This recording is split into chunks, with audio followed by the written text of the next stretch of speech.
कलाम मुक़द्दस में से आज की हमारी तलावत इशाया नबी का सहीफ़ा 6 बाब पहली 8 आयात।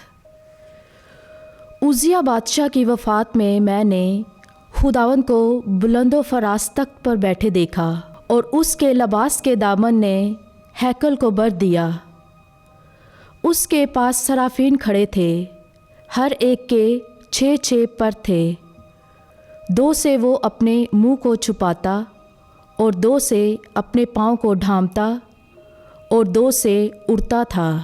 और एक ने दूसरे को पुकारा और कहा, कदूस कदूस कदूस रब्बुल फ़ाज, तमाम ज़मीन उसके जलाल से मामूर है। और पुकारने की आवाज़ से दहलीज की बुनियादें हिल गई और घर धुएं से भर गया। तब मैंने कहा, मुझ पर अफसोस, मैं हलाक हुआ, क्योंकि मैं नापाक होंठों वाला आदमी हूँ और नापाक होंठों वाली कौम के दरमियान रहता हूँ। क्योंकि मेरी आँखों ने बादशाह रब्बुल फ़ाज को देखा।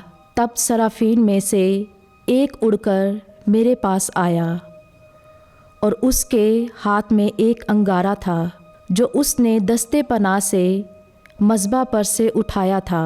और उसने मेरे मुंह को छुआ और कहा, देख, इसने तेरे होंठों को छुआ, तेरी बदी दूर की गई और तेरी खता का कफ़ारा हुआ।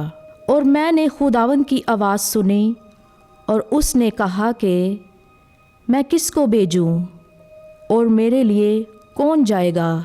तो मैंने कहा, देख, मैं हाज़िर हूँ, मुझे भेज। पाक कलाम के पढ़े और सुने जाने पर खुदा की बरकत हो, खुदा का शुक्र हो।